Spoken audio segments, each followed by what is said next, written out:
Magandang gabi, naway pagpalain kayo ng Panginoon, mga brothers at sisters.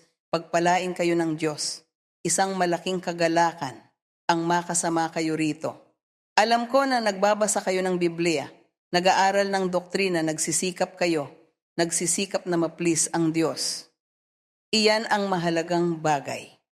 Mahalin natin ang Diyos ng buong puso at naising o gustuhing ma-please siya sa lahat ng bagay.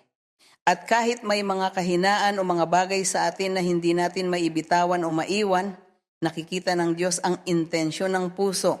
Kaya, maaaring mayroon kayong ilang partikular na bagay na dapat baguhin at makikita ng Diyos sa inyo na mayroon kayong intensyong magbago dahil nais ninyong ma-please siya.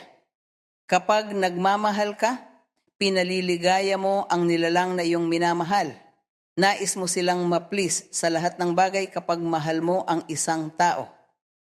Kaya dapat nating mahalin ang ating Diyos, gaya ng itinuro niya mismo sa atin na sinasabi, mahalin ang Diyos ng higit sa lahat ng bagay, mabuti, masama, higit sa lahat ng pangyayari, sitwasyon at sandali.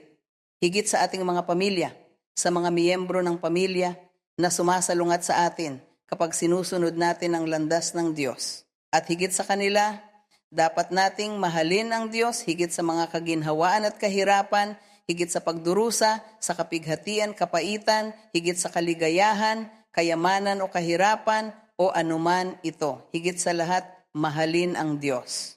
Diyos muna. Ang Diyos ay buhay at napatunayan na niya sa atin ng libu-libong beses na siya ay totoo. Dahil kung hindi nagbigay ang Panginoon ng mga signs o patunay ng kanyang pag-iral o existence, wala sana tayo rito. Ngunit nakumbinsi niya tayo.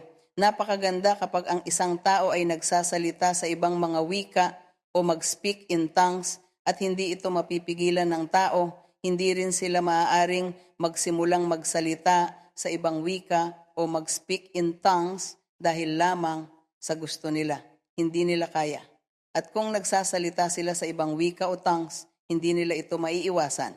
Kaya doon tinatanong ng tao ang kanyang sarili at sinasabi, ano ang ginagawa at nararamdaman ko sa sandaling ito? Isang supernatural na nilalang ang nagpaparanas at nagpaparamdam sa akin nito. Sino ang magpapasalita sa akin ng ibang wika o tongues? Sino ang makakapagpaagos ng wikang ito?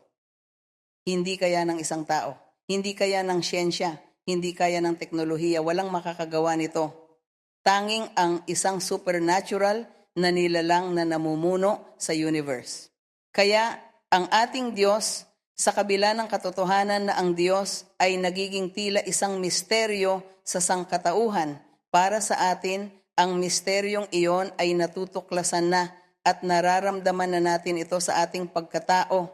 At iyon ang dahilan. Iyon ang dahilan kung bakit tayo nagsisikap na narito at magtipon o mag-congregate bilang isang simbahan.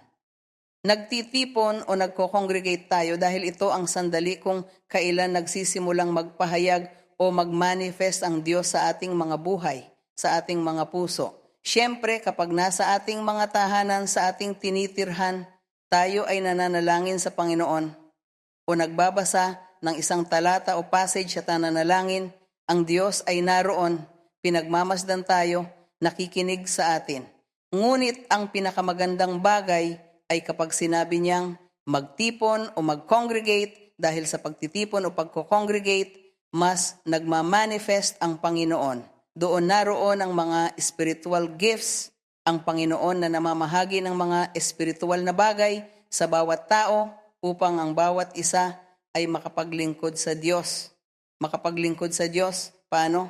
Well, sa pamamagitan ng pagpapatong ng mga kamay o laying on of hands sa propesya, well, sa isang paraan o sa iba pa, sa pagpapalaya o deliverance. Kaya ang Diyos ay naroon nagmamanifest sa bawat puso, sa bawat buhay,